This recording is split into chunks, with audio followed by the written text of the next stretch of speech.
구독자 여러분, 안녕하십니까? 여유로운 노후입니다.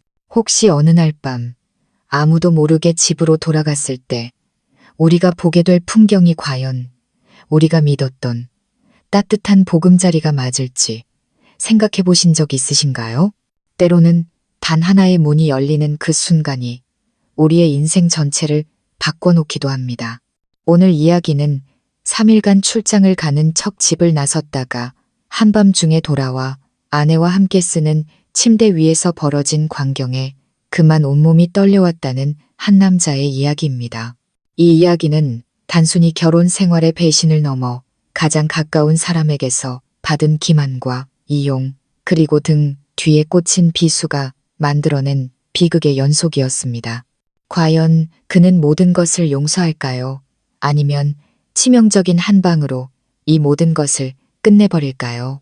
극적인 긴장감과 깊은 감동, 그리고 예상치 못한 반전이 가득한 이 이야기, 부디 처음부터 끝까지 함께 해주시길 바랍니다. 제 이름은 이민준, 올해 39살이고 서울의 한 유명 제약회사에서 영업팀장으로 일하고 있습니다. 제 아내 지혜는 저보다 6살 어린 다정하고 사려 깊은 유치원 교사입니다. 우리 사이에는 7살 난 딸아이 유나가 하나 있습니다. 아이는 엄마를 닮아 아주 착하고 예의가 바릅니다. 겉으로 보면 누구라도 저희 가족을 화목하고 행복한 이상적인 가정이라고 생각할 겁니다. 하지만 그 속에 사는 사람만이 알 수 있죠. 아주 사소해 보이는 균열이 어느새 깊이 파고 들어와 있다는 것을요. 최근 들어 저는 아내가 조금 낯설게 느껴지기 시작했습니다. 잠자리에서 소홀하거나 차갑게 대해서가 아니었습니다. 가끔씩 멍하니 먼 곳을 바라보는 눈빛, 언제나 새로운 비밀번호가 걸려있는 휴대전화, 학부모와의 상담이라는 핑계로 한밤중에 걸려오는 전화들, 그리고 주말에 빨래를 넣을 때면 아내의 옷에서 풍겨오는 낯선 남자의 향수 냄새까지 정말 의심하고 싶지 않았습니다. 하지만 저도 남자입니다. 무언가 잘못되었다는 본능적인 직감이 있었습니다. 저는 소란을 피우는 대신 조용히 아내를 지켜보기로 했습니다. 아내가 외출하는 시간을 기록하고 일정을 파악했으며 제가 몰래 아내의 차 트렁크에 넣어둔 예비 휴대전화에 위치 추적 앱을 설치했습니다. 하지만 모든 것이 의심스러울 정도로 완벽했습니다. 잘못된 점은 하나도 없었고 모든 정황은 정상이었습니다. 저는 혼란스러웠습니다. 의심의 안개가 머릿속을 떠나지 않았죠. 뭔가 결정적인 한 방이 필요했습니다. 만약 정말로 무언가 있다면 그 모든 것을 뒤집어 엎을 기습적인 한 방이 말입니다. 그리고 마침내 저는 한 가지 계획을 생각해냈습니다. 목요일 아침, 온 가족이 아침 식사를 하고 있을 때 저는 심각한 목소리로 회사에서 걸려온 전화를 받는 척했습니다. 네, 부장님, 알겠습니다. 바로 준비하겠습니다. 지혜가 궁금한 듯 저를 쳐다봤습니다. 무슨 일이에요, 여보? 저는 전화를 끊고 피곤한 표정을 지었습니다. 강릉지사에 물품 사고가 터져서 급하게 가봐야 할 것 같아. 아마 3일은 걸릴 거야. 지혜는 순간 미간을 찌푸렸지만 이내 어색한 미소를 지었습니다. 조심해서 다녀와요. 도착하면 꼭 전화하고요. 그날 밤 저는 여행 가방을 들고 집을 나섰습니다. 택시를 타고 집에서 불과 3km 떨어진 호텔로 향했죠. 저는 이미 조용한 방 하나를 예약해 두었습니다. 계획은 한밤중에 집으로 돌아가 예비 열쇠로 조용히 문을 열고 들어가 보는 것이었습니다. 제가 사랑하는 그 집이 과연 제가 생각하는 그대로인지 확인하기 위해서요. 방 안에 홀로 앉아 휴대전화를 만지작거리니 마음이 복잡했습니다. 만약 제가 틀렸다면 평생을 함께할 동반자를 의심한 제 자신을 자책하게 되겠죠. 하지만 만약 제 예상이 맞다면 아무리 고통스럽더라도 저는 진실을 알아야만 했습니다. 정확히 새벽 1시 저는 재킷을 걸치고 모자를 눌러쓴 채 오토바이를 타고 조심스럽게 집으로 향했습니다. 동네는 온통 적막에 잠겨 있었죠. 저희 집 1층은 불이 꺼져 있었고 침실 창문 커튼 너머로 희미한 불빛만이 새어나오고 있었습니다. 심장이 미친 듯이 뛰었습니다. 저는 열쇠를 꽂고 아주 조심스럽게 문을 열었습니다. 문이 딸깍하는 작은 소리를 냈습니다. 저는 안으로 들어가 신발을 벗고 한 걸음 한 걸음 맨발로 계단을 올랐습니다. 침실 문 앞에 섰을 때 무언가 소리가 들렸습니다. 말소리인지 신음소리인지 아니면 창밖의 바람 소리인지 분간할 수 없었지만 온몸에 소름이 돋기에는 충분했습니다. 저는 문손잡이를 꽉 쥐고 천천히 돌렸습니다. 그리고 눈앞에 펼쳐진 광경에 저는 그 자리에 돌처럼 굳어버렸습니다. 문지방에 얼어붙은 채 저는 차갑게 식은 문손잡이를 여전히 꽉 쥐고 있었습니다. 눈앞에는 우리 부부의 침대에 누군가가 있었습니다. 한 명이 아니라 두 명이었습니다. 제 아내 지혜는 등을 돌린 채 누워 있었고 긴 머리카락이 베개 위로 헝클어져 있었습니다. 그리고 그녀의 옆에는 상반신을 벗어난 남자의 그림자가 보였습니다. 그의 팔은 아내의 어깨를 감싸고 있었고 침실 등 불빛이 그의 얼굴 위로 희미하게 떨어졌습니다. 이상하게도 그 순간 저는 분노보다 차가움을 느꼈습니다. 온몸의 세포 하나하나가 얼어붙는 듯한 냉기. 이런 상황을 상상해 본 적은 있었지만 그건 어디까지나 상상이었습니다. 상상 속에서 저는 소리치며 달려들거나 주먹을 날리거나 적어도 눈물을 흘렸을 겁니다. 하지만 현실의 저는 마치 영혼이 빠져나간 듯 아무 말도 할 수 없었습니다. 몇 초 뒤 저는 아주 조용히 문을 닫았습니다. 아무 소리도 내지 않고 아래층으로 내려가 소파에 주저앉았습니다. 텅 빈 눈으로 허공을 응시했죠. 저는 진실을 마주할 준비가 되었다고 생각했지만 세상의 그 어떤 사람도 자신의 침대 위에서 벌어지는 배신을 감당할 만큼 강하지는 않다는 것을 깨달았습니다. 그리고 가장 비참했던 것은 오늘 밤만큼은 절대로 분노해서도 들켜서도 안 된다는 것이었습니다. 저는 그놈이 누구인지 알아야만 했습니다. 저는 휴대전화를 꺼내 카메라를 켜고 문틈으로 몰래 사진 몇 장을 찍은 뒤 그곳을 떠났습니다. 제발 아는 사람이 아니기만을 마음속으로 빌고 또 빌었습니다. 하지만 운명은 잔인했습니다. 사진 속 남자의 얼굴을 확대했을 때 제 손은 걷잡을 수 없이 떨렸습니다. 박서진, 제 대학 시절부터 가장 친했던 친구였습니다. 저와 서진이는 4년간 기숙사에서 동고동락했고 졸업 후에도 서울에서 함께 직장을 구했습니다. 두 가족은 아주 가깝게 지냈죠. 심지어 제가 진짜 출장을 갈 때마다 집을 봐달라고 부탁했던 사람이 바로 그놈이었습니다. 예전에 강릉으로 가족여행을 갈 때 함께 가자고 초대까지 했던 사이인데 목구멍에 유리 조각이라도 삼킨 듯 쓰라렸습니다. 새벽 2시가 다 되어 호텔로 돌아왔습니다. 머릿속은 텅 비었고 심장은 누군가 맨손으로 잡아찢은 것 같았습니다. 울지 않았습니다. 남자는 쉽게 눈물을 보이지 않으니까요. 하지만 아마 제 인생에서 죽음과도 같은 고통이 무엇인지 처음으로 절감한 순간이었을 겁니다. 침대에 쓰러지듯 누워 천장을 멍하니 바라보았습니다. 기억의 파편들이 칼날처럼 날아와 제 마음을 베었습니다. 저는 딸아이 유나를 생각하기 시작했습니다. 만약 이 일이 터지면 아이는 얼마나 큰 상처를 받을까요? 아이는 지금 순수하고 행복한 어린 시절을 보내고 있는데 제가 이 아이를 어른들의 증오와 복수극 속으로 끌어들여도 되는 걸까요?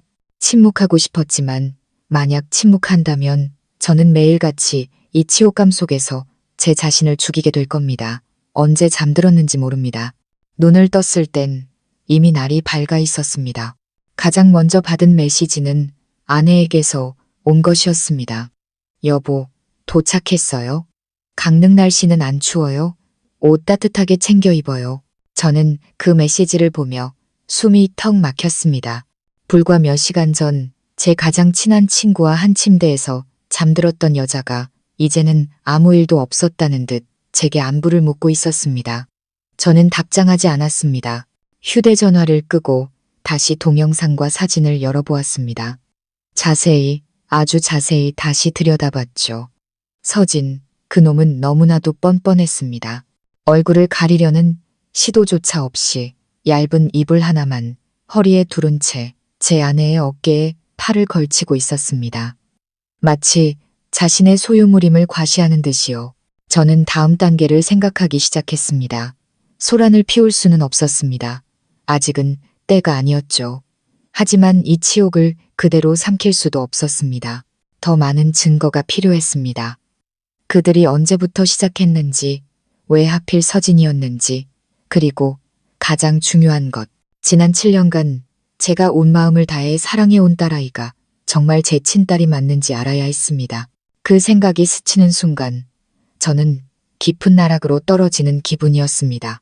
언젠가 어머니께서 툭 던지듯 하셨던 말씀이 떠올랐습니다. 유나는 크면 클수록 너랑은 하나도 안 닮고 제 엄마만 붕어빵이네. 그때는 그냥 웃어넘겼지만 이 혼란 속에서는 사소한 모든 것들이 의심스러워졌습니다. 저는 몰래 아이와 아내의 머리카락을 채취해 유전자 검사를 하기로 결심했습니다. 결정을 내리기 전에 모든 진실을 알아야만 했습니다. 다음 날 정호의 집으로 돌아왔을 때 지혜는 환한 얼굴로 저를 맞이하며 아무 일도 없었다는 듯 제 목을 끌어안았습니다. 저는 목구멍에 걸린 울분을 억지로 삼키며 아무것도 모르는 척 어색하게 미소 지었습니다. 저는 아무렇지 않은 얼굴로 집에 돌아왔지만 마음속은 분화 직전에 화산처럼 들끓고 있었습니다. 아내 지혜는 지난 세월 제가 사랑했던 그대로 여전히 상냥하고 애교 많은 여자였습니다. 그녀는 저를 안으며 환하게 웃었습니다. 피곤하죠? 당신이 제일 좋아하는 된장찌개 끓여놨어요. 저는 어색하게 미소 지으며 그녀를 배신자로, 제 친구와 한 침대에서 웃고 떠들던 여자로 보지 않으려고 애썼습니다. 피곤했는데 당신이랑 유나 보니까 금방 괜찮아지네. 저는 최대한 부드러운 목소리로 대답했습니다. 방 안에서 유나가 달려나와 제게 와락 안겼습니다. 아빠, 출장 가서 제 과자 사오셨어요? 저는 아이를 번쩍 안아 들고 환하게 웃었습니다. 아이는 제 볼에 뽀뽀를 하며 학교와 친구들에 대한 이야기를 쉴 새 없이 늘어놓았습니다. 아이의 순수한 눈망울을 보자 제 심장은 다시 한번 무너져 내렸습니다. 하늘에 빌었습니다. 제발 이 아이만은 내 핏줄이기를.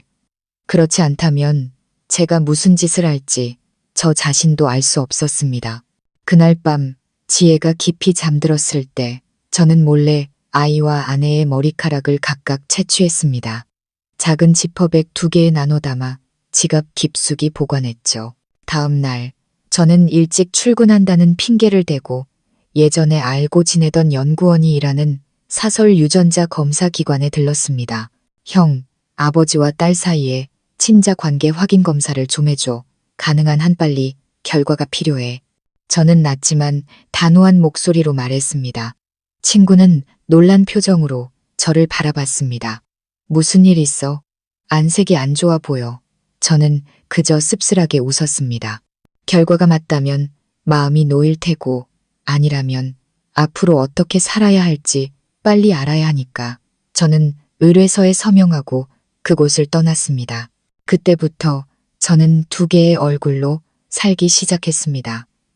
낮에는 모범적인 남편이자 다정한 아빠로, 밤에는 아내의 일거수일투족을 감시하는 스토커로 변했습니다.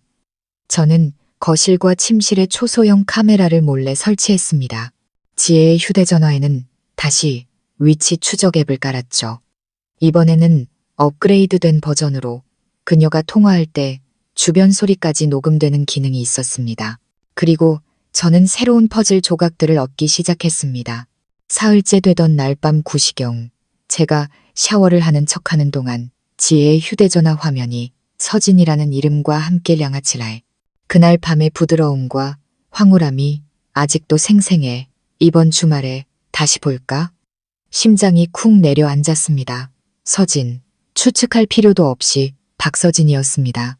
저는 화면을 캡처해 제 다른 휴대전화로 전송했습니다. 그날 밤 지혜가 잠든 후 그녀의 휴대전화에서 녹음 파일을 열었습니다. 녹음 속에서 그녀의 목소리는 선명했습니다. 나도 너무 보고 싶은데 요즘 남편이 좀 예민해진 것 같아. 며칠 미뤄야 할 것 같아. 남자의 목소리가 대답했습니다. 그 자식 신경 쓰지 마. 그냥 무슨 연수 간다고 거짓말하면 되잖아. 내가 다 책임질게. 우리 이제 멀리 여행 한 번만 더 가면 넌 완전히 내 사람이 되는 거야. 완전히 내 사람. 그 말은 비수가 되어 제 가슴에 깊이 박혔습니다. 저는 소리 없이 울었습니다. 쓰디쓴 물을 억지로 삼키는 것처럼 모든 눈물을 안으로 삼켰습니다. 저는 궁금해지기 시작했습니다. 지혜는 왜 바람을 피웠을까? 왜 하필 서진이었을까? 저는 나쁜 남편이 아니었습니다. 돈도 충분히 벌어왔고 술이나 도박에 빠진 적도 없으며 아내에게 손찌검 한 번 한 적 없었습니다. 아내가 바쁠 땐 아이를 데리러 가고 밥을 차려주며 모든 것을 함께 나누었습니다. 그렇다면 저는 어디서부터 잘못된 걸까요? 다음 날 아침 저는 몰래 모든 대화 내용과 침실 사진, 카메라 영상을 USB에 담았습니다. 만약을 대비해 개인 클라우드 계정에도 저장해 두었죠. 그날 오후 유전자 검사 기관에서 문자가 왔습니다. 민준 씨, 결과 나왔습니다. 직접 방문해서 찾아가세요. 저는 땀으로 축축한 손으로 운전대를 잡았습니다. 심장이 마구 요동쳤습니다. 아이가 친딸이기를 바라는 건지 아니기를 바라는 건지 저 자신도 알 수 없었습니다. 친구가 결과지가 든 봉투를 건네며 안타까운 눈으로 저를 바라봤습니다. 어떤 결과가 나오든 침착해야 해. 저는 고개를 끄덕이고 그 자리에서 바로 봉투를 열었습니다. 글자들이 눈앞에서 춤을 추는 것 같았습니다. 유전자 분석 결과 친자 관계가 성립하지 않음. 저는 그대로 얼어붙었습니다. 제 딸이 아니었습니다. 제가 태어날 때부터 안아주고 매일 밤 재워주고 매일 아침 등교시켜주던 아이가 제 핏줄이 아니었습니다. 그 순간 제 심장은 산산조각 났습니다. 더 이상 눈물도 나지 않았습니다. 그저 그 자리에 조각상처럼 굳어 앉아 있을 뿐이었습니다. 그리고 저는 알았습니다. 복수는 더 이상 선택이 아니라 반드시 해야만 하는 일이 되었다는 것을. 저는 납덩이처럼 무거운 발걸음으로 검사기관을 나섰습니다. 집으로 돌아오는 내내 제가 어떻게 운전을 했는지, 신호등을 몇 개나 무시했는지, 얼마나 많은 차를 아슬아슬하게 피했는지 기억나지 않습니다. 머릿속에는 오직 한 문장만이 맴돌았습니다. 내 아이가 아니다. 내 아이가 아니다. 저는 진실을 알면 마음이 편해질 거라고 생각했습니다. 하지만 아니었습니다. 진실은 하늘이 무너지는 듯한 충격으로 제가 가족이라고 불렀던 모든 것을 송두리째 무너뜨렸습니다. 유나가 제 딸이 아니라면 대체 언제부터였을까요? 지혜는 언제부터 저를 배신했던 걸까요? 지난 세월 동안 그녀는 어떤 마음으로 제 눈을 똑바로 쳐다보며 아이가 저를 아빠라고 부르게 했을까요? 제가 다른 남자의 아이를 온 마음을 다해 키우는 동안 그녀는 아무런 죄책감 없이 환하게 웃을 수 있었을까요? 저는 마치 광대가 된 기분이었습니다. 그날 밤 저는 저녁을 먹지 않았습니다. 혼자 베란다에 앉아 있었죠. 차가운 밤바람이 살을 내는 듯 했습니다. 지혜가 제게 외투를 가져다 주며 부드럽게 물었습니다. 오늘 왜 이렇게 말이 없어요? 저는 고개를 돌려 그 여자를 오랫동안 바라보았습니다. 제가 한때 사랑했고 지켜주고 싶었고 제 인생의 전부라고 생각했던 그 사람을. 저는 아무 일 없다는 듯 미소 지으며 말했습니다. 아마 일이 너무 힘들어서 그런가 봐. 그녀는 웃으며 제게 외투를 걸쳐주고 볼에 입을 맞추었습니다. 그 입맞춤에 역겨움을 느껴 뿌리치고 싶었지만 저는 참았습니다. 아직은 때가 아니었습니다. 저는 아주 침착해야만 했습니다. 왜냐하면 진실을 알게 된 그 순간부터 저는 더 이상 예전의 이민준이 아니었기 때문입니다. 저는 각성했고 더 이상 짓밟히고만 있지는 않을 것이었습니다. 다음 날 저는 회사에 3일간의 휴가를 신청했습니다. 사유는 집안일 처리였죠. 저와 친하게 지내던 인사팀장은 편하게 쉬고 와. 여긴 우리가 알아서 할게라는 메시지를 보내주었습니다. 저는 이 사실을 누구에게도 말하지 않았습니다. 친구들과도 상의하지 않았죠. 제가 가장 믿었던 친구 서진이가 바로 첫 번째 배신자였으니까요. 그 3일 동안 저는 조용히 계획을 실행에 옮겼습니다. 저는 예전에 큰 계약건을 처리할 때 도움을 받았던 변호사에게 전화를 걸었습니다. 이혼 절차, 재산 분할, 그리고 아이가 친자가 아닐 경우에 양육권 문제에 대해 상담을 요청했습니다. 그는 제 이야기를 듣고 잠시 침묵하더니 말했습니다. 민준 씨, 이런 경우 충분한 증거만 있다면 소송에서 완전히 이길 수 있습니다. 하지만 일이 아주 시끄러워질 겁니다. 상관없습니다. 저는 공정함을 원합니다. 저를 배신하고도 제 아내라는 이름으로 편안하게 사는 꼴은 볼 수 없습니다. 이해합니다. 하지만 아이는요. 저는 침묵했습니다.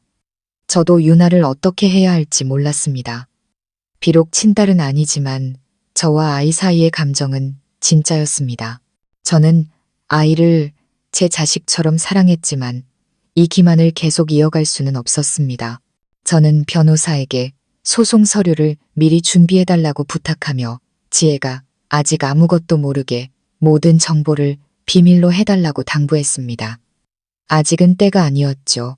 나흘째 되는 날 저는 아내에게 불쑥 말했습니다.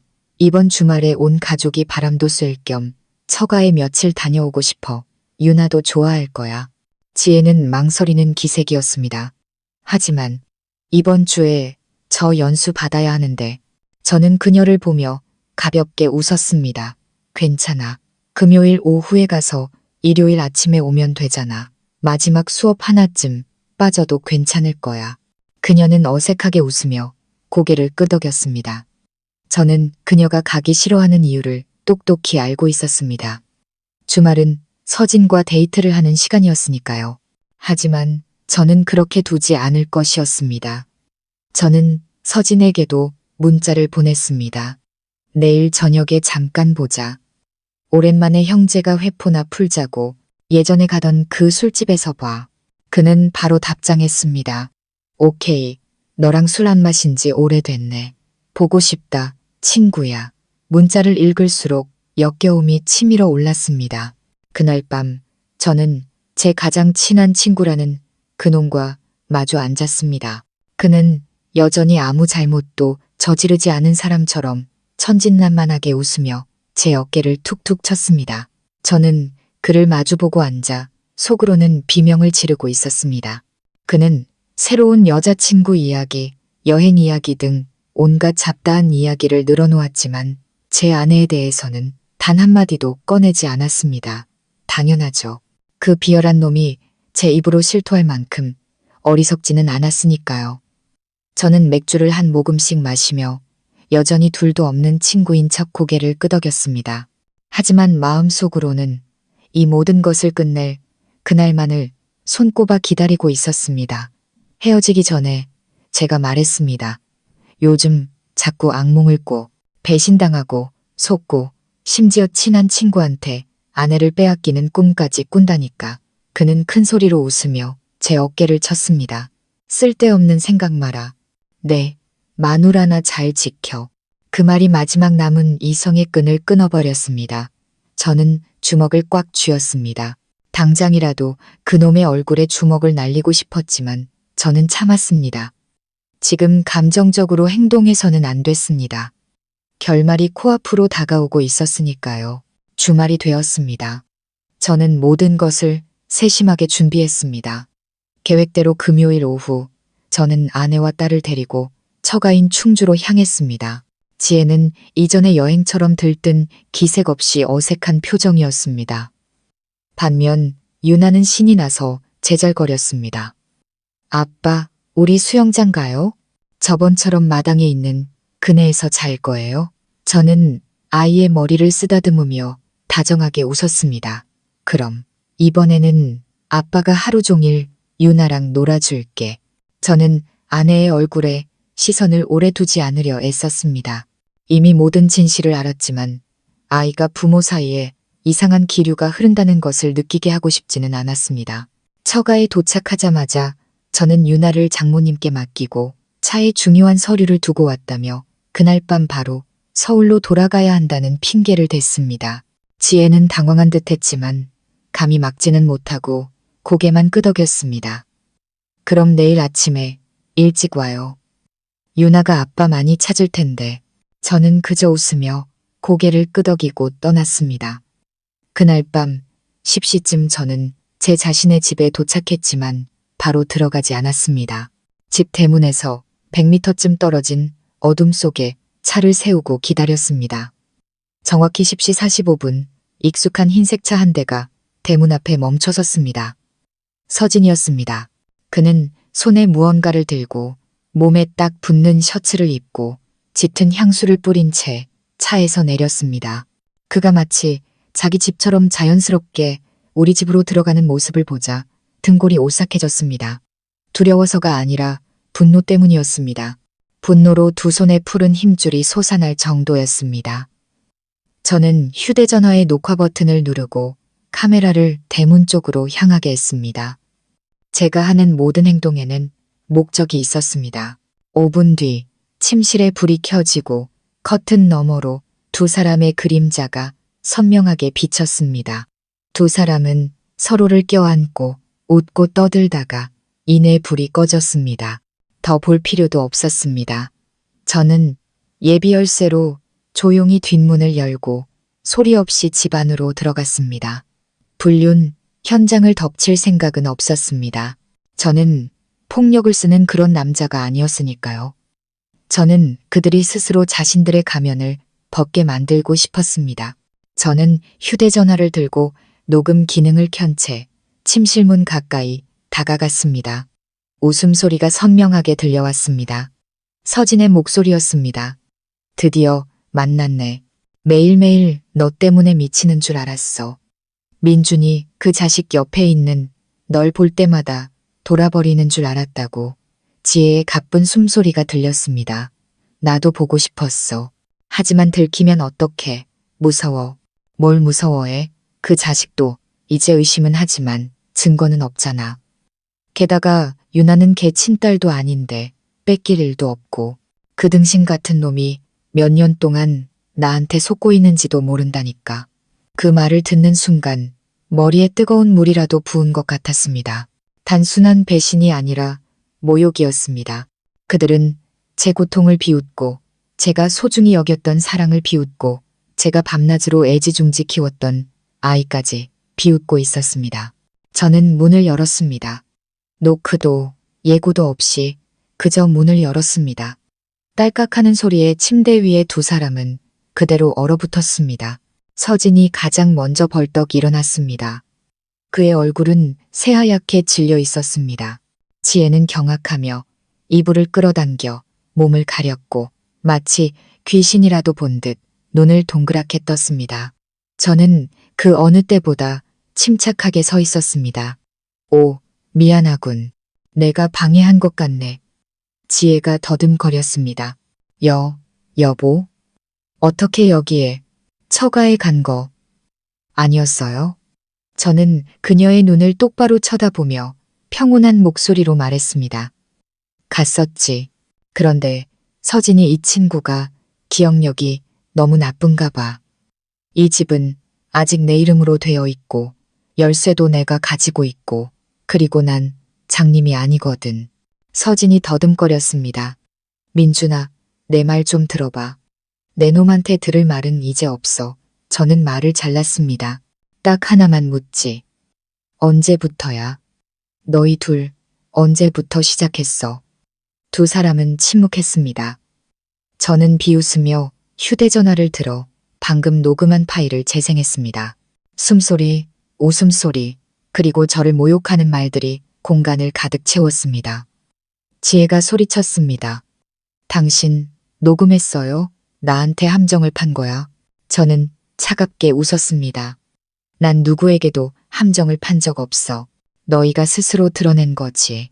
나는 그저 이 연극의 커튼을 걷어준 사람일 뿐이야. 서진은 땀을 뻘뻘 흘리며 뒤로 물러섰습니다. 미안하다, 민준아. 내가 술에 취해서. 일부러 그런 게 아니야. 저는 USB를 침대 위로 던졌습니다. 이 안에 모든 증거가 다 들어있어. 문자, 사진, 동영상까지. 변호사가 곧 연락할 거야. 이혼 서류는 내가 준비했으니 넌 신경 쓸 거 없어. 그리고 박서진, 너한테는 내가 따로 선물을 보내주지. 말을 마친 저는 뒤도 돌아보지 않고 걸어 나갔습니다. 미련은 한 점도 없었습니다. 등 뒤에서 지혜가 울부짖으며 제 이름을 불렀습니다. 서진은 조각상처럼 굳어 있었죠. 하지만 제게 그들은 이미 아무것도 아니었습니다. 저는 무거운 발걸음으로 그 집을 나왔습니다. 참 우스웠습니다. 예전에는 모든 것을 내려놓고 일의 압박감에서 벗어나고 식어 빠진 저녁 식사와 소리 없는 부부 싸움에서 벗어나고 싶다고 생각한 적이 있었습니다. 하지만 이제 진실이 적나라하게 드러나고 제 손으로 이 모든 엉망진창을 제 인생에서 치워버리자 마음이 텅 비어버린 것 같았습니다. 저는 밤새 길거리를 헤맸습니다. 어디로 가야 할지, 누구에게 전화해야 할지도 몰랐습니다. 제 곁에는 가족이 없었습니다. 부모님은 모두 돌아가셨고 형제들은 멀리 살아 각자의 삶을 살고 있었죠.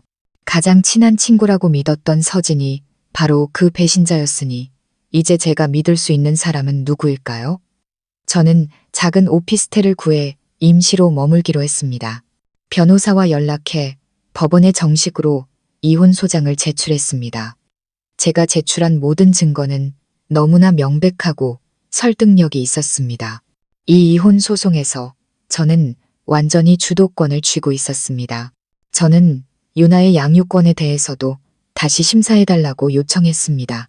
복수심 때문이 아니라 지혜에게는 그럴 자격이 없다고 생각했기 때문입니다.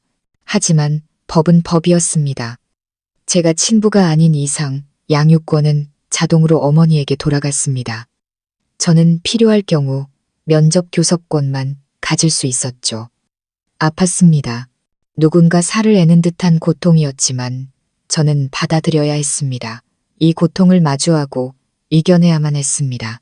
이틀 뒤 장모님에게서 전화가 왔습니다. 목소리는 잔뜩 긴장해 있었습니다.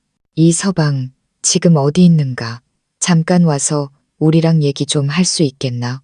저는 망설였습니다. 더 이상 누구도 만나고 싶지 않았습니다. 하지만 그분은 지혜의 어머니였고 한때 저를 귀한 사위라 부르셨으며 제 어머니가 돌아가셨을 때 저를 안고 함께 울어주셨던 분이었습니다. 저는 고개를 끄덕였습니다. 네, 장모님, 곧 가겠습니다. 그날 오후 저는 처가에 도착했습니다. 장모님은 붉게 충혈된 눈으로 문을 열어주셨습니다. 장인어른은 마당 구석에서 담배를 피우고 계셨고 얼굴은 얼음장처럼 차가웠습니다. 저는 말없이 안으로 들어섰습니다. 장모님은 저를 거실로 끌어당기며 떨리는 목소리로 말했습니다. 이서방, 내가 미안하네. 저는 순간 놀랐습니다. 네, 지혜일, 알고 있었네. 다 알고 있었어. 오래전부터 저는 그대로 얼어붙었습니다. 심장이 멎는 것 같았습니다. 언제부터 알고 계셨습니까? 장모님은 고개를 숙인 채 목이 메어 말했습니다. 3년 전부터 그때 우연히 지혜 휴대전화를 빌렸다가 서진이 놈이랑 주고받은 문자를 봤다네. 내가 소리치고 울고 인연을 끊겠다고 협박도 했지. 근데 그 애가 무릎 꿇고 울면서 빌더군. 한순간의 실수였고 다 끝내겠다고. 그래서 난 믿었네.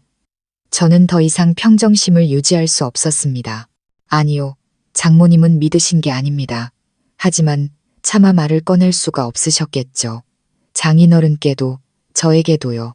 우리 가정이 깨질까봐, 손녀 유나가 아빠 없이 자랄까봐, 모든 것이 무너질까봐 두려우셨던 거겠죠. 저는 씁쓸하게 웃었습니다. 그래서 침묵을 선택하셨군요. 제가 눈뜬장님으로 살도록 한 남자가 몇 년 동안이나 배신당하도록 내버려 두신 겁니다. 내가 잘못했다네. 정말 잘못했어. 이서방. 저는 벌떡 일어섰습니다. 두 눈이 붉게 충혈되었습니다. 제가 방금 유전자 검사 결과를 받았다는 걸 아십니까? 유나는 제 친딸이 아닙니다. 서진이 그놈의 딸입니다. 장모님은 경악하며 마치 뺨이라도 맞은 사람처럼 뒤로 물러섰습니다. 뭐라고? 네. 저는 배신자의 딸을 7년 동안이나 키웠습니다. 제 곁에 있던 유일한 가족이었던 장모님은 모든 것을 알면서도 침묵하셨고요. 이게 공모가 아니면 뭡니까? 장모님은 얼굴을 감싸 쥐고 오열했습니다. 밖에서 장인어른이 들어오시며 강철처럼 차가운 목소리로 말했습니다. 나도 다 들었네. 오늘 저 여자가 다 털어놓더군. 이서방, 미안하다. 우리가 잘못했네. 저는 돌아섰습니다.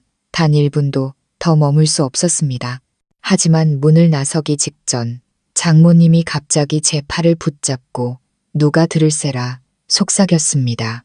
하지만 이서방, 한 가지 더 있네. 자네가 꼭 알아야 할 일이 있어. 저는 돌아서서 그녀를 바라보았습니다. 그녀의 눈빛은 겁에 질려 있었고 마치 아주 심각한 비밀을 숨기고 있는 사람처럼 떨리고 있었습니다. 무슨 말씀이십니까? 그녀는 제 눈을 똑바로 쳐다보더니 목이 메어 한 글자 한 글자 내뱉었습니다.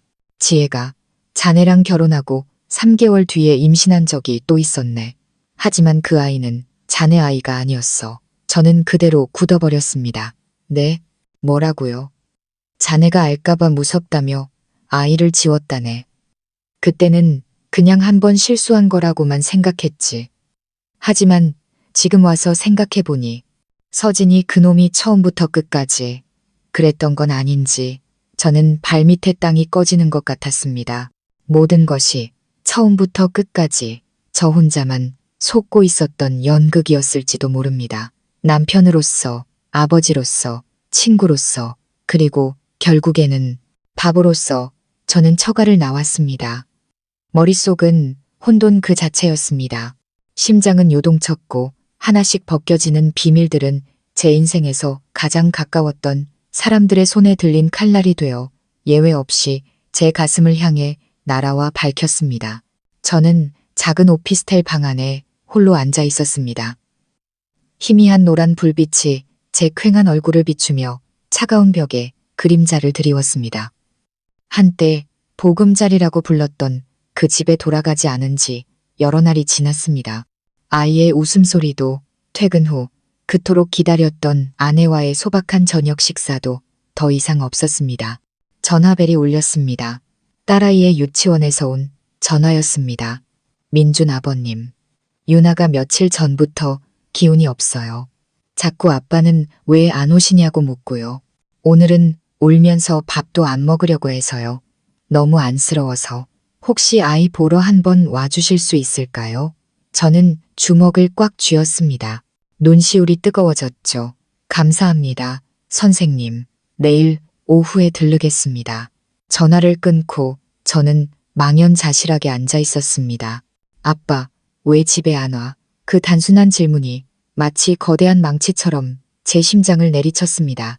유나, 그 아이는 아무 잘못이 없었습니다. 아이는 죄가 없습니다. 제 핏줄이 아니라는 것을 알지만 제가 아이에게 쏟았던 사랑은 진짜였습니다. 7년 동안 저는 단 하루도 아이 곁을 떠난 적이 없었습니다.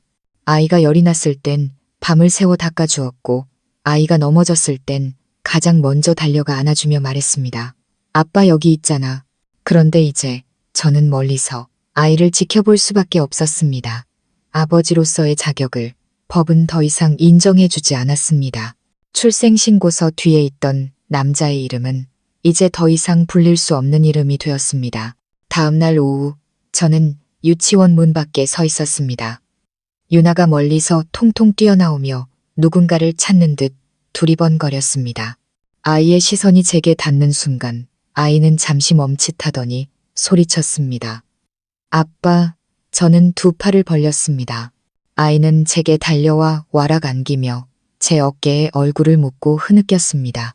아빠, 왜 집에 안 와요? 아빠, 나한테 화났어요? 엄마는 아빠가 멀리 출장 갔다고 했는데 왜 이렇게 안 와요? 저는 아이를 꽉 끌어안았습니다. 심장이 터질 것 같았죠. 아니야, 아가. 아빠와 안 났어. 아빠는 우리 유나 많이 사랑해. 그럼 집에 가요. 나 매일 밤 아빠 꿈꾼단 말이에요. 저는 어떻게 대답해야 할지 몰랐습니다. 아이는 이런 일을 겪을 이유가 없었습니다. 아이는 배신도, 유전자 검사도, 거짓말과 증오도 아무것도 몰랐습니다. 아이의 마음속에서 저는 여전히 아빠였습니다. 우리는 유치원 마당 벤치에 앉았습니다. 저는 아이에게 우유 한 잔과 작은 케이크를 사주었습니다. 유나는 케이크를 먹으며 반 친구들 이야기, 선생님이 새로 가르쳐준 노래 이야기를 했습니다. 아, 아빠. 다음 주에 우리 반에서 학예회 하는데 와서 저 춤추는 거 봐주실 거죠? 저 진짜 열심히 연습했단 말이에요. 저는 목이 메어 고개를 끄덕였습니다. 아빠 갈게. 어디에 있든 꼭 갈게. 약속할게. 아이는 마치 슬픔이라는 그림자가 한 번도 들이운 적 없는 것처럼 환하게 웃었습니다. 제가 아이를 데리고 정문으로 나갔을 때 멀리서 지혜가 서 있는 것이 보였습니다. 그녀는 단정하게 옷을 차려입고 가벼운 화장을 한 상태였습니다. 저를 보자 순간 놀라는 표정이었지만 이내 평정을 되찾았습니다. 유나야, 엄마랑 차 타러 가자. 어두워졌어.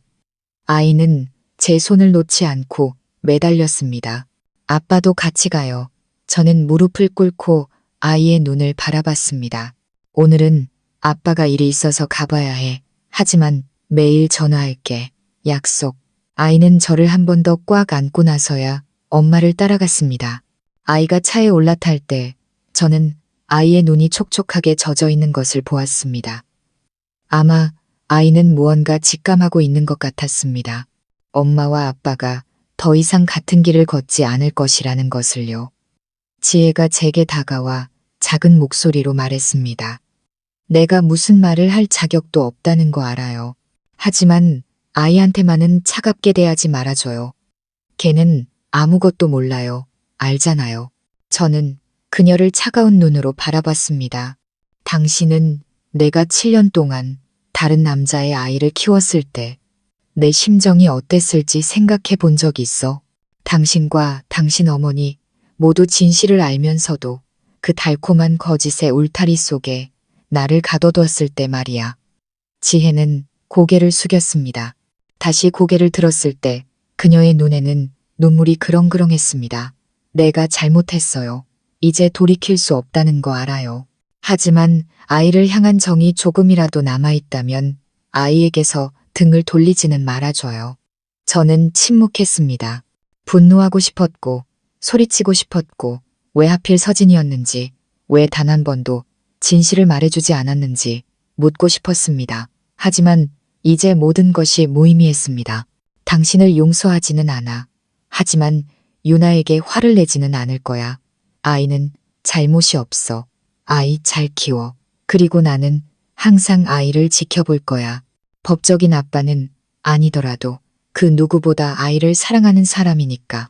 지혜는 흐느꼈지만 저는 돌아섰습니다.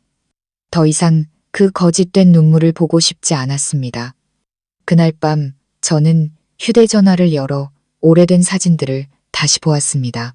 유나가 막 걸음마를 뗄 때 제가 안고 있는 사진. 세 식구가 바다에 놀러가 제가 아이를 목말 태우고 있는 사진. 어느 해 생일, 제가 직접 아이를 위해 케이크를 만들었던 사진. 그 모든 순간들은 진짜였습니다. 누구도 부정할 수 없었죠. 그래서 모든 것이 무너졌지만 저는 제 자신이 비정한 사람이 되도록 내버려 두지 않을 것이었습니다. 저는 아내를 잃었고 친구를 잃었고 아버지라는 이름도 잃었지만 제 자신까지 잃어서는 안 됐습니다. 저는 고개를 들고 제 자신에게 나지막이 말했습니다. 이제부터 나는 나를 위해 그리고 내가 온 사랑을 다해 딸이라고 불렀던 저 죄 없는 아이를 위해 살 것이다. 제가 그 집을 나온 지 한 달이 지났을 때 모든 것이 잠잠해지는 듯 했습니다. 지혜는 더 이상 문자나 전화를 하지 않았습니다. 아마 제가 완전히 마음을 정리했다는 것을 깨달았겠죠. 저는 조용한 아파트 단지의 작은 오피스텔에서 혼자 살았습니다. 일도 점차 안정을 되찾았죠. 모든 것을 잊기 위해 일에만 몰두했습니다. 단 한 가지, 유나에 대한 생각은 단 한순간도 멈춘 적이 없었습니다. 법적인 아빠는 아니었지만 저는 여전히 몰래 유치원에 찾아가 학교 시간마다 멀리서 아이를 지켜보았습니다. 아이가 웃는 모습, 천진난만하게 노는 모습만 봐도 제 마음은 조금이나마 평온해졌습니다. 만나지도 안아주지도 만지지도 못했지만 사랑만은 여전히 온전하게 그 자리에 남아 있었습니다. 마치 제 심장에서 도려낼 수 없는 한 부분처럼요. 어느 월요일 아침 아파트 1층 우편함을 열었을 때 발신인 이름이 없는 편지 봉투 하나를 발견했습니다. 겉에는 그저 이민준 씨에게라고 서툰 글씨로 쓰여 있을 뿐이었습니다. 저는 미간을 찌푸렸습니다. 우표도 소인도 없는 것으로 보아 누군가 직접 넣고 간 것이 분명했습니다. 방에 돌아오자마자 봉투를 열었습니다. 안에는 손글씨가 아닌 타이핑된 몇 장의 종이와 희미한 사진 몇 장이 들어 있었습니다. 첫 줄을 읽는 순간 등골이 서늘해졌습니다. 박서진은 당신의 아내만 빼앗은 것이 아닙니다. 그는 이래서도 당신을 배신했습니다. 저는 벌떡 일어났습니다. 눈을 뗄 수가 없었죠. 그 뒤에는 이런 내용이 적혀 있었습니다. 작년에 귀사해 중부 지역 독점 유통 계약을 경쟁사에 빼앗겼던 것 기억하십니까? 모든 내부 정보를 제공한 사람이 바로 박서진입니다. 심장이 미친 듯이 뛰었습니다. 그때 저는 내부자 소행이라고 의심했었습니다. 입찰 가격부터 유통 경로까지 모든 세부 사항이 경쟁사에 의해 그대로 복제되었기 때문입니다. 하지만 회사는 증거 부족으로 단서를 찾지 못하고 결국 그 일을 덮었습니다. 함께 동봉된 사진을 보았습니다. 서진이 카페에서 낯선 남자와 앉아있는 사진이었습니다. 그는 바로 당시 경쟁사 측 대표였습니다. 사진 속에서 그들은 무언가에 서명을 하고 있었고 테이블 구석에는 노란색 서류 봉투가 선명하게 보였습니다. 저는 서둘러 마지막 장을 넘겼습니다. 저는 한때 박서진 밑에서 일했습니다. 이제는 그가 더 많은 것을 알게 될까 두려워 저를 해고했죠. 모든 증거를 드릴 수는 없습니다. 하지만 이것이 시작입니다. 더 알고 싶다면 매주 금요일 밤 8시에 그를 따라가 보십시오. 그는 보통 강남의 한 고급 오피스텔 7층 파레이오로 갑니다. 저는 편지를 다 읽고 거의 30분 동안 미동도 없이 앉아 있었습니다. 왜 또 박서진일까? 왜 그토록 형제라고 불렀던 친구가 이토록 철저하게 나를 배신할 수 있었을까? 여자는 사랑에 눈이 멀어 배신할 수 있다지만 남자가 돈 때문에 친구를 팔아넘겼다면 더 이상 인간이라고 부를 수도 없었습니다. 저는 기억을 더듬기 시작했습니다. 서진은 협력업체, 재무, 감사팀에서 일한 적이 있었습니다. 그는 우리 회사가 추진하던 모든 계획을 훤히 꿰뚫고 있었죠. 작년 그 사건 이후 그는 개인 사업을 시작하고 싶다는 이유로 갑작스럽게 회사를 그만뒀습니다. 그때는 그의 퇴사를 아쉬워했는데 지금 생각해보니 모든 것이 완벽하게 뒤를 챙긴 후에 깔끔한 퇴장이었습니다. 금요일 저는 누구에게도 알리지 않고 혼자 차를 몰아 강남으로 향했습니다. 편지에 적힌 대로 고급 오피스텔을 멀리서 지켜봤습니다. 정확히 7시 55분 고급 세단 한 대가 로비 앞에 멈췄습니다. 서진이 내렸습니다. 하얀 셔츠에 머리는 왁스로 깔끔하게 넘긴 모습이었죠. 그가 엘리베이터에 타자 저는 적당한 거리를 유지하며 뒤를 따랐습니다. 7층 팔레이오. 그가 초인종을 누르자 문이 열리고 한 여자가 나왔습니다. 그녀는 제가 예전에 한 행사에서 함께 일했던 경쟁사 부장 중 한 명이었습니다. 저는 입을 다물지 못했습니다. 서진이 안으로 들어가고 문이 닫혔습니다. 저는 조용히 휴대전화를 꺼내 그 장면을 선명하게 찍었습니다. 생각할 필요도 없이 그와 그 여자 사이의 관계는 단순한 교류가 아니었습니다. 한 번이 아니라 두 번의 배신, 사랑과 돈, 모든 것을 배신한 것입니다. 저는 머리가 터질 것 같은 기분으로 돌아왔습니다. 지난 2년간의 모든 퍼즐 조각이 서서히 맞춰지기 시작했습니다. 계약 실패, 프로젝트 지연, 정보 유출, 이 모든 것에 서진의 손이 닿아 있었습니다.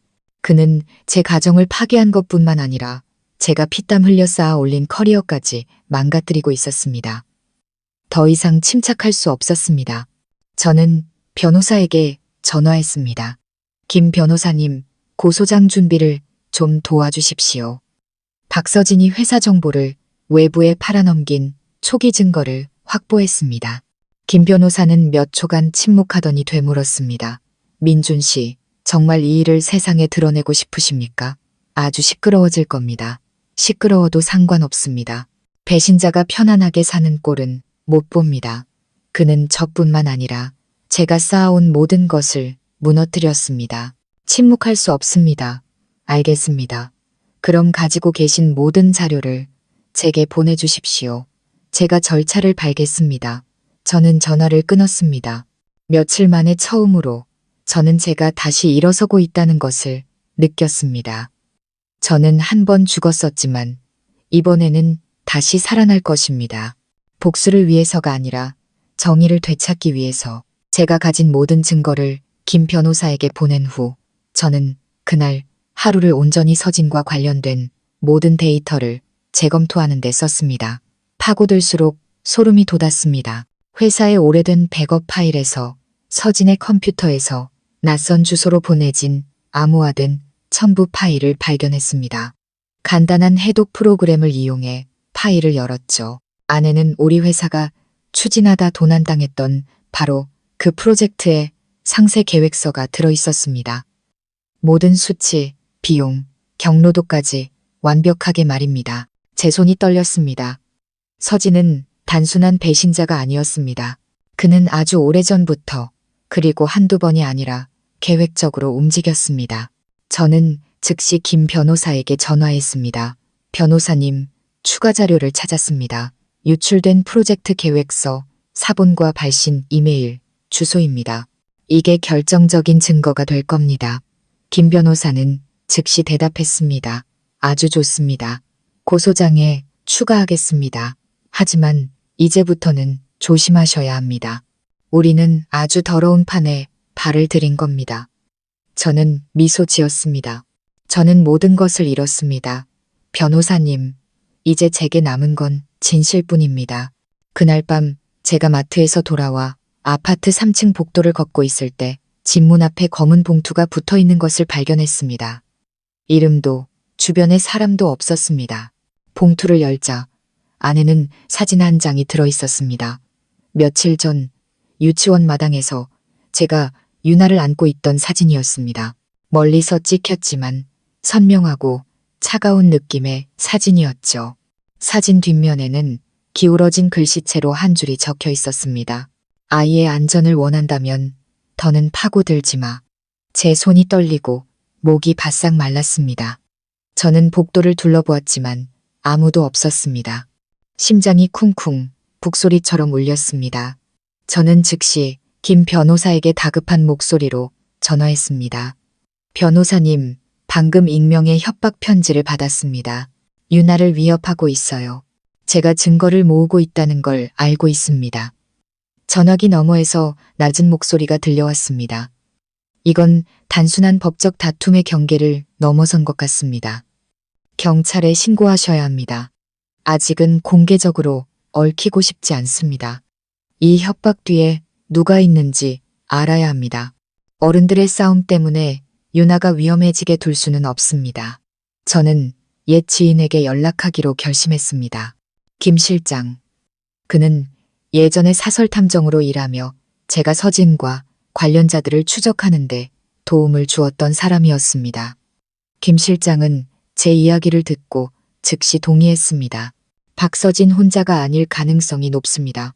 배후에 어떤 조직이 있는 것 같습니다. 이런 식의 협박은 보통 아마추어들이 하는 짓이 아니죠. 유나를 보호해주세요. 비용은 제가 전부 부담하겠습니다. 유치원에서 집까지 아이를 몰래 따라다니며 지혜 씨 집에 드나드는 사람, 심지어 배달원까지 모두 확인해주세요. 단 1분의 실수로 평생 후회하고 싶지 않습니다.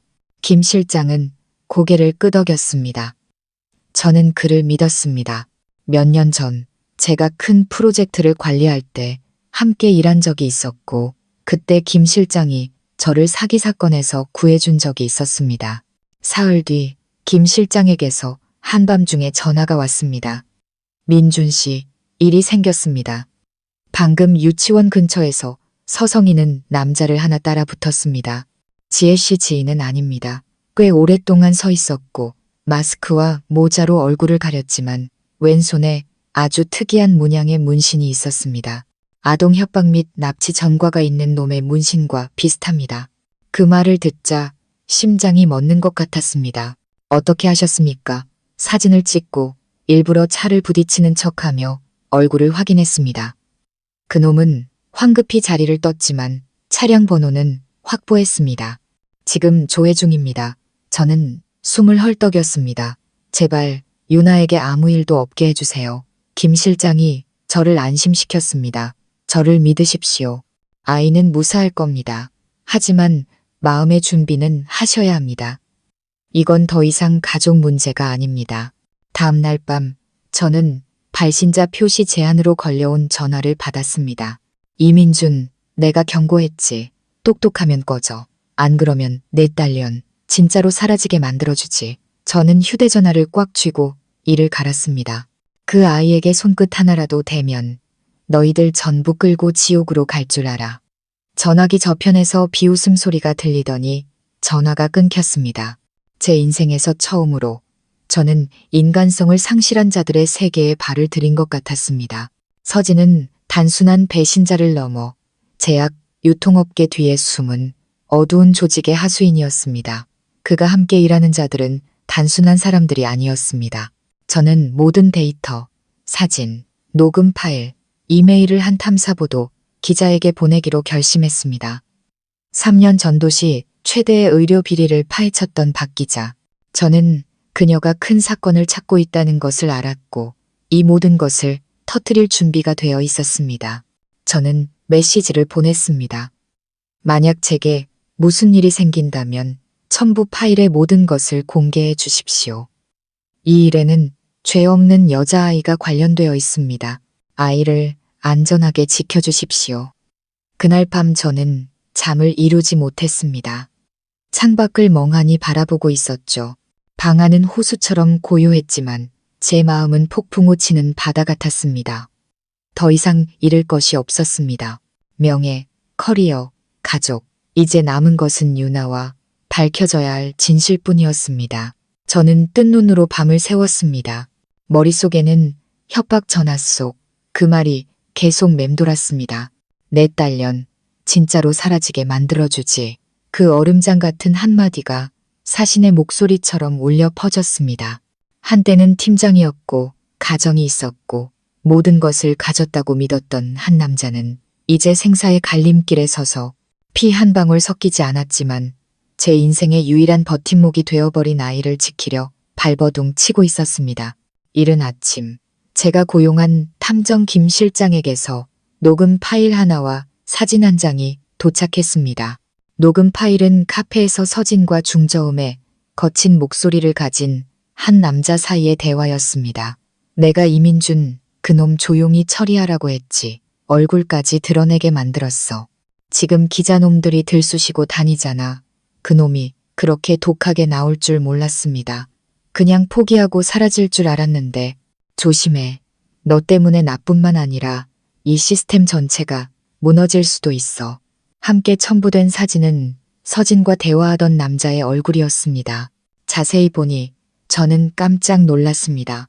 2년 전 제가 협력 방안 논의를 위해 참석했던 투자심의회에서 함께 앉아있던 경쟁제약사의 지역 본부장 최 이사였습니다. 저는 신음했습니다. 너희들 전부 다 이 더러운 게임의 한패였구나. 김 변호사에게서 전화가 왔습니다. 민준 씨, 당분간 안전가옥으로 옮기시는 게 좋겠습니다. 박 기자와는 연락 중입니다. 그녀가 정보 확인을 시작했지만 당분간 언론과 직접 접촉은 피하라고 경고했습니다. 누군가 당신을 미행하고 있습니다. 제가 되물었습니다. 누구요? 정확하진 않지만 어제 오후부터 낯선 차가 당신을 따라붙었습니다. 당분간 몸을 피하시거나 거처를 옮기시는 게 좋겠습니다. 저는 전화를 끊고 즉시 짐을 꾸렸습니다. 하지만 막 방문을 열었을 때 저는 그 자리에 얼어붙었습니다. 문틈 아래로 작은 쪽지 하나가 끼워져 있었습니다. 이사 가도 소용없다. 조용히 입 다무는 게 좋을 거야. 서진. 이제 그는 더 이상 위선적인 가면을 쓰지 않았습니다. 자신이 저를 노리고 있다는 사실을 거리낌 없이 드러내고 있었습니다. 저는 김 실장에게 전화했습니다. 저 좀 데리러 와주실 수 있겠습니까? 당장 이곳을 떠나야 합니다. 15분 뒤 김 실장이 차를 몰고 저를 데리러 왔습니다. 차를 오래 세우지도 차 안에 불을 켜지도 않고 그저 말했습니다. 몸을 낮추세요. 장소를 옮기겠습니다. 예전에 증인 보호용으로 쓰던 외곽 지역에 은신처가 있습니다. 저는 고개를 끄덕였습니다. 김 실장은 저를 도심에서 20km 가까이 떨어진 막다른 골목 깊숙한 곳에 있는 작은 건물로 데려갔습니다. 김 실장과 김 변호사를 제외하고는 아무도 제가 여기 있다는 것을 몰랐습니다. 이 방에서 저는 아내의 외도를 발견하고 유나가 친딸이 아니라는 사실을 알게 된 순간부터 서진과 경쟁사가 결탁하여 프로젝트를 방해하고 최근의 협박에 이르기까지 모든 사건의 일지를 다시 작성하기 시작했습니다. 모든 데이터를 별도의 하드, 드라이브에 저장하고 이중 비밀번호로 암호화했습니다. 그런 다음 사본 하나는 박 기자에게, 다른 하나는 김 변호사에게 보냈습니다. 더 이상 저 혼자 모든 것을 안전하게 지킬 수 있다고 믿지 않았습니다. 이틀 뒤 박 기자에게서 연락이 왔습니다. 민준 씨, 일부 조사를 마쳤습니다. 서진과 최 이사 배후에는 초록 사슬이라는 조직이 있습니다. 제약회사, 브로커, 심지어 일부 관리기관 내부자들까지 얽혀있는 비공식 연합체입니다. 그들은 가격 담합, 입찰 비리를 저지르고 소규모 회사들을 압박해 헐값에 지분을 매각하게 만드는 전문적인 집단입니다. 저는 휴대전화를 꽉 쥐었습니다. 그래서 서진을 이용해 제게서 정보를 빼낸 거군요. 정확합니다. 그리고 당신의 회사 정보도요. 그들은 단순히 계약을 망치는 것을 넘어 유통 시스템 전체를 노리고 있었습니다. 당신이 무너지면 당신 회사는 모든 데이터와 투자자들의 신뢰를 잃게 될 테니까요. 저는 이를 갈았습니다. 이제 반격하고 싶습니다. 저는 증거를 가지고 있습니다. 박 기자는 잠시 침묵하더니 말했습니다. 저는 당신이 살아남아서 이 모든 것을 공표해야 한다고 생각합니다. 그들은 당신의 입을 막기 위해 모든 수단을 동원할 겁니다. 섣불리 움직이지 마세요. 다음 주에 제가 첫 기사를 터뜨리겠습니다. 그때가 되면 여론이 우리를 도울 겁니다. 그날 밤 저는 외곽 지역의 허름한 방 삐걱거리는 침대에 누워 있었습니다. 마음이 무거웠죠. 저는 더 이상 예전의 이민준이 아니었습니다. 하얀 셔츠를 입고 퇴근 후 아이를 안고 집에 돌아오거나 아내와 마주 앉아 저녁을 먹던 그 남자가 아니었습니다. 이제 저는 홀로 쫓기는 신세가 되었지만 인간과 사회의 본질을 똑똑히 보게 된 남자였습니다. 그리고 더 이상 두렵지 않았습니다. 저는 천장을 올려다보며 나지막이 말했습니다. 서진아, 나는 너를 형제라고 생각했다. 하지만 너는 배신을 선택했지. 이제 내가 너에게 가르쳐줄 차례다. 대가 없이 배신할 수 있는 것은 아무것도 없다는 것을. 월요일 아침, 저는 끊임없이 울리는 전화벨 소리에 잠에서 깼습니다. 발신자는 박 기자였습니다. 민준 씨, 그녀의 목소리는 흥분에 차 있었습니다. 기사가 승인되어 오늘 새벽 5시에 올라갔습니다. 방금 링크 보내드렸어요. 이 시간 만에 공유가 1만 건이 넘었습니다. 저는 링크를 열었습니다. 한 유력 온라인 신문의 일면이었습니다. 굵은 글씨의 헤드라인이 눈에 들어왔습니다. 초록 사슬을 벗긴다. 수천억 원대 제약 입찰 비리 네트워크. 제1부 배신한 친구와 그 뒤에 검은 손. 헤드라인 바로 아래에는 한 콘퍼런스에서 서진이 최 이사와 악수하는 사진이 실려 있었습니다. 두 사람의 얼굴이 선명했죠. 기사는 은밀한 회의, 일치하는 계약서 내용부터 사진, 녹음 파일, 그리고 제가 받았던 협박까지 상세히 기술하고 있었습니다. 제 이름은 명시되지 않고 제보자 엘로만 표기되었습니다. 제가 요청한 대로였습니다. 기사 말미에 박 기자는 이렇게 썼습니다. 이것은 단순히 결혼과 직장에서 배신당한 한 남자의 개인적인 이야기가 아니다. 이것은 오랫동안 의약품 시장을 조작하고 국민의 건강을 위협하며 정직하게 사업하는 이들의 명예를 짓밟아온 거대한 시스템의 첫 번째 베일이 벗겨지는 순간이다. 반나절도 안 되어 모든 온라인 커뮤니티가 이 기사를 퍼날랐고 댓글이 폭죽처럼 터져 나왔습니다. 세상에, 박서진 저 사람이 스파이였다니 상상도 못했다. 이런 네트워크를 빨리 뿌리 뽑지 않으면 얼마나 많은 기업이 더 죽어나갈까. 제보자 L을 응원합니다. 엄청난 대가를 치르면서도 악을 폭로하는 용기에 박수를 보냅니다. 소식은 들불처럼 번져나갔고 공중파 방송사도 이 사건에 뛰어들었습니다. 그날 저녁 7시 뉴스에서는 제약 입찰 비리 네트워크 파헤치기, 기업 내부의 배신자라는 제목의 특별 보도가 방송되었습니다. 저는 작은 방 안에서 홀로 작은 TV 화면을 보고 있었습니다. 서진이 몰래 촬영된 영상, 그의 목소리는 변조되었지만 여전히 똑똑히 들렸습니다. 그놈이 입 다물고 사라질 줄 알았는데 그 애가 안전하길 바란다면 이 일을 들추지 않는 게 좋을 거야. 저는 주먹을 꽉 쥐었습니다. 한때 저를 피를 나눈 형제라고 불렀던 서진은 이제 온 사회로부터 독사 같은 놈으로 불리고 있었습니다. 통쾌하지는 않았지만 정의가 서서히 빛을 보고 있다는 느낌에 마음이 조금은 평온해졌습니다. 회사에 있던 옛 동료에게서 문자가 왔습니다. 민준아, 정말 큰일 했구나. 회사 전체가 발칵 뒤집혔다. 사장님이 옛날 프로젝트들 전부 재조사하라고 지시했어. 박서진 이름은 내부 자료에서 싹 다 지워졌고 모두들 내 편이야. 저는 한숨을 내쉬었습니다. 이제 저도 돌아갈 때가 된 것 같았습니다. 다음 날 최 이사가 근무하던 경쟁 제약사에서 긴급 회의가 열렸습니다. 오후가 되자 그의 모든 계정이 잠기고 입찰 서류들이 회수되어 재검토에 들어갔습니다. 회사 내부에서는 이미지 쇄신을 위해 대규모 숙청이 시작되었다는 소문이 돌았습니다. 서진은 사라졌습니다. 어떠한 해명도 반박도 없이요. 그의 개인 SNS 계정은 폐쇄되었고 전화번호는 연결되지 않았습니다. 그가 해외로 도피했다는 사람도 어딘가에 숨어 있다는 사람도 있었지만 저는 그가 영원히 숨을 수는 없다는 것을 알았습니다. 그날 저녁 저는 다시 유치원 문 앞에서 하교를 기다렸습니다. 유나가 달려나오며 눈을 반짝였습니다. 아빠. 저는 두 팔을 벌려 아이를 안았습니다. 아이는 제 어깨에 머리를 기대고 속삭였습니다. 오늘 선생님한테 칭찬받았어요. 선생님이 아빠 어디 계시냐고 물어봤는데 우리 아빠는 여기 계시다고 했어요. 멀리서 저를 보고 계신다고요. 그거 알아요? 친구들이 우리 아빠 혹시 슈퍼맨 아니냐고 물어봤어요. 아빠가 사라졌는데도 제가 매일 웃는데요. 저는 목이 메었습니다. 아이는 여전히 순수하고 천진난만했습니다.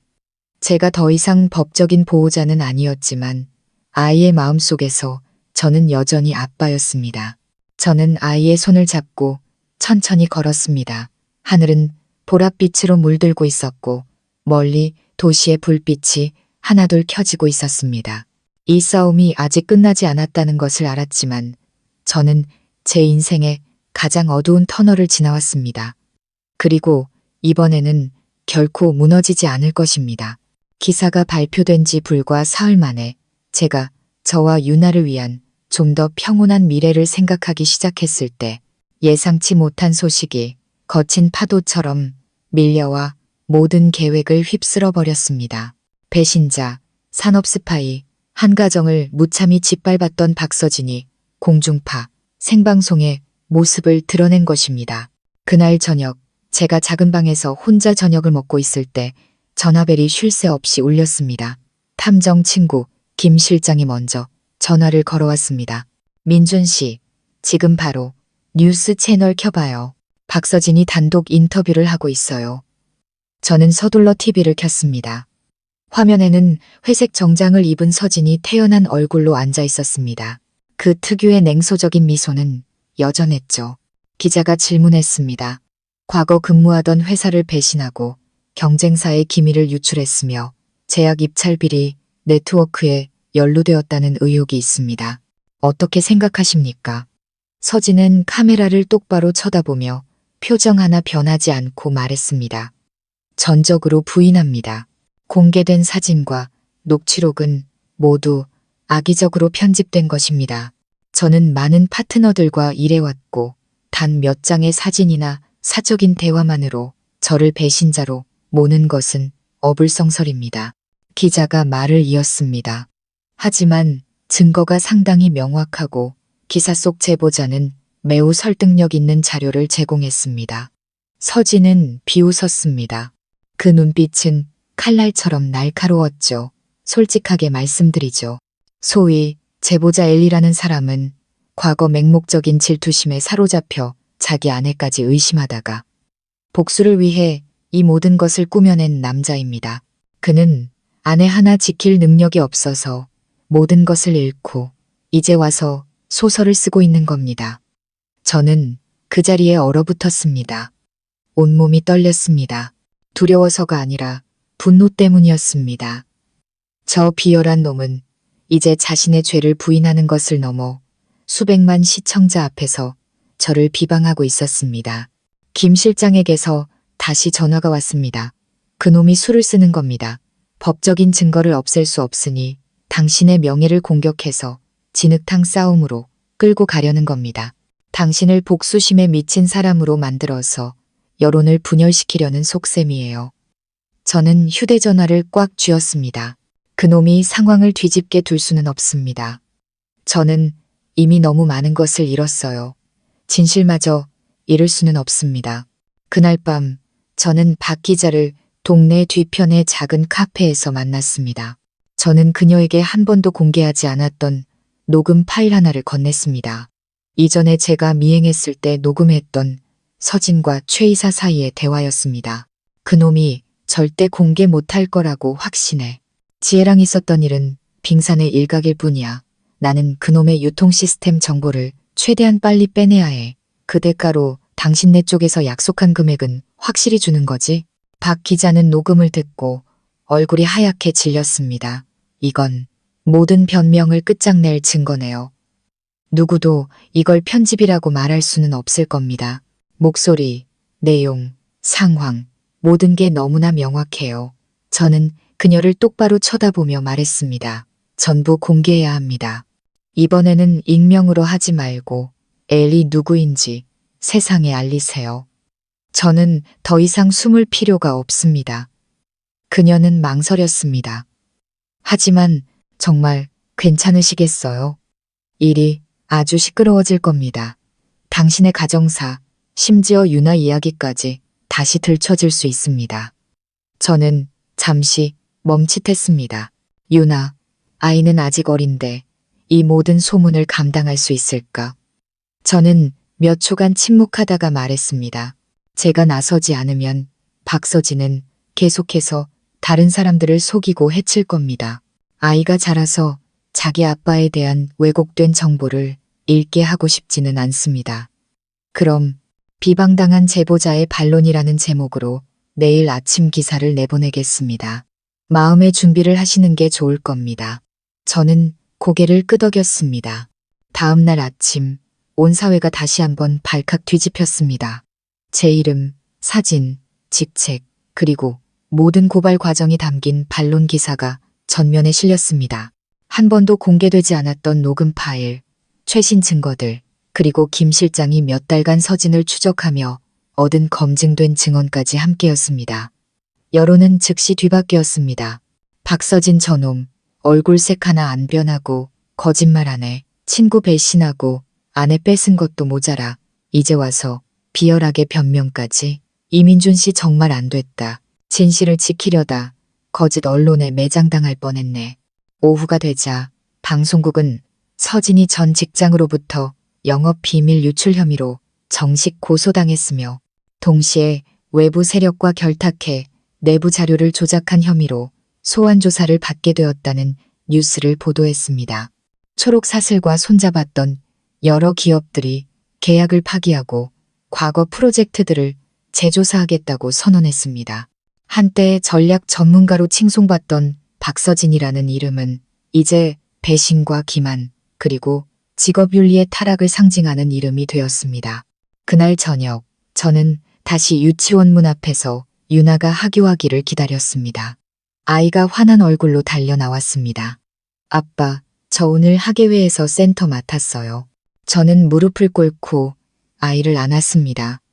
아이의 반짝이는 눈을 보며 나지막이 속삭였습니다. 아빠가 약속할게. 이제부터는 누구도 우리 유나를 아프게 하지 못하게 할 거야. 아이는 무슨 뜻인지 모르는 듯 했지만 활짝 웃으며 고개를 끄덕였습니다. 저는 알았습니다.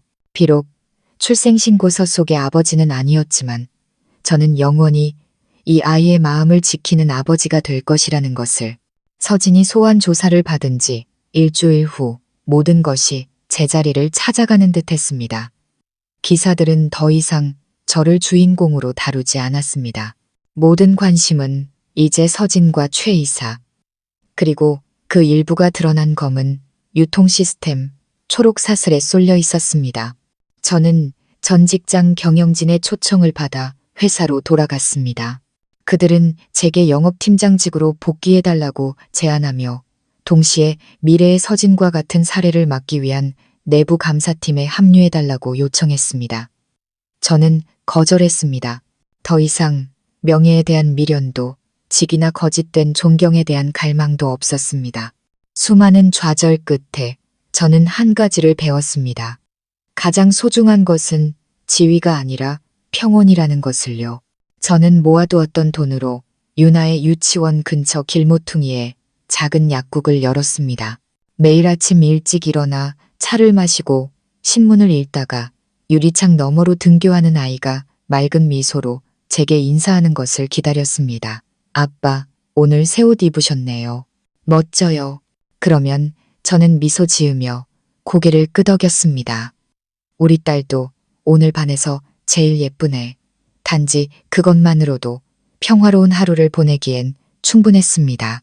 어느 날 오후 저는 서진이 영업 비밀 누설 및 입찰 비리 방조 혐의로 정식 구속되어 기소될 것이라는 소식을 들었습니다.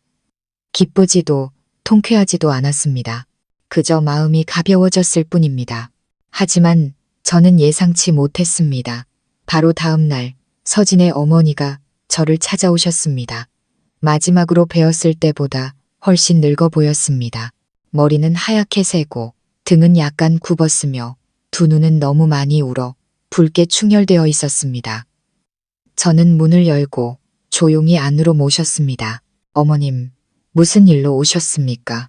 그녀는 자리에 앉아 떨리는 손으로 편지 한 통을 꺼냈습니다. 구치소에서 보낸 편지라네. 자네에게 꼭 전해달라고 부탁하더군.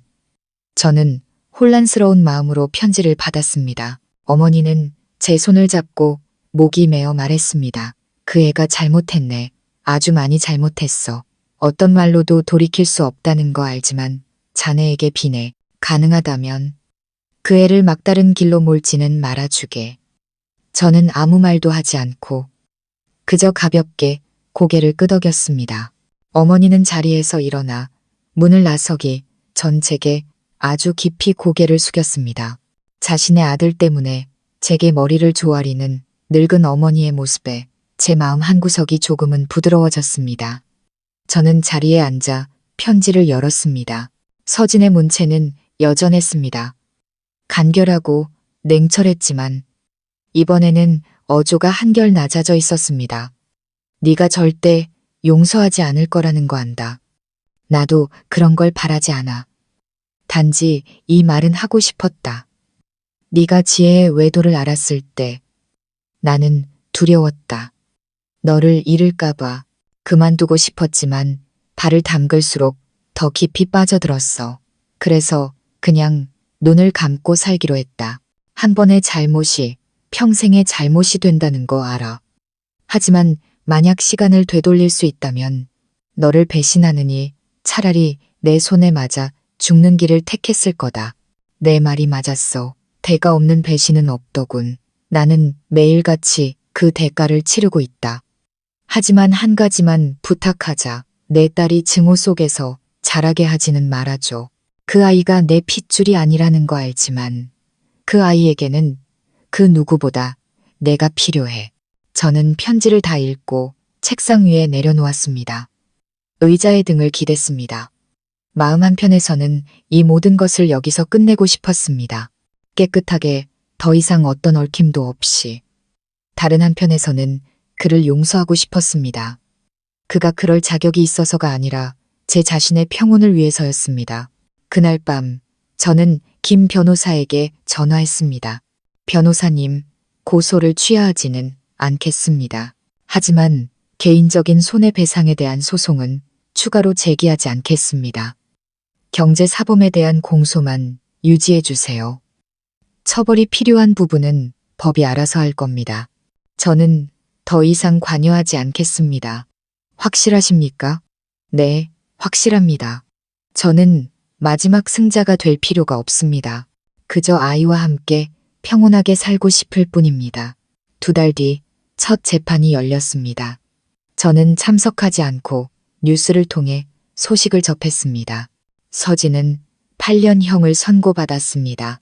최 이사를 비롯한 초록사슬의 다른 멤버들도 각자의 역할에 따라 5년에서 15년 사이의 징역형을 선고받았습니다. 일부 연루된 공무원들도 조사를 받게 되었습니다. 제약업계는 큰 충격에 빠졌습니다. 언론은 이 사건을 지난 10년간 제약업계의 가장 큰 오점이라고 불렀습니다. 제 이름은 더 이상 많이 언급되지 않았고 저는 그것이야말로 진정한 자유라고 느꼈습니다. 마침내 어느 일요일 아침 유나가 제 손을 잡고 호수 공원을 산책했습니다. 아이는 하늘을 가리키며 웃었습니다. 아빠, 저기 구름, 하트 모양 같아요. 저는 아이의 손끝을 따라가며 미소 지었습니다. 그러네. 저기 저 구름은 꼭 우리 유나 얼굴처럼 예쁘네. 아이는 까르르 웃었습니다. 저는 몸을 숙여 아이를 안고 나지막이 속삭였습니다. 네가 누구의 딸이든 어디서 왔든 아빠는 영원히 너를 가장 사랑하는 사람이야. 그리고 저는 알았습니다. 이 모든 일 끝에 저는 승자가 될 필요가 없었습니다. 그저 무너지지 않는 사람이 되면 되는 것이었습니다. 인생은 언제나 충격적인 사건과 배신, 그리고 결코 아물지 않을 것 같은 상처로 가득합니다. 하지만 우리가 다시 일어서는 법을 알고 마음속 마지막 남은 선량함을 지킬 수 있다면 비록 모든 것을 잃더라도 우리 자신만은 지켜낼 수 있을 것입니다. 오늘 이야기가 구독자 여러분의 마음에 닿았다면 댓글을 남겨주시고 구독과 공유로 이 이야기가 필요한 다른 분들께도 들려주시길 바랍니다. 마지막 순간까지 함께 해주셔서 진심으로 감사합니다.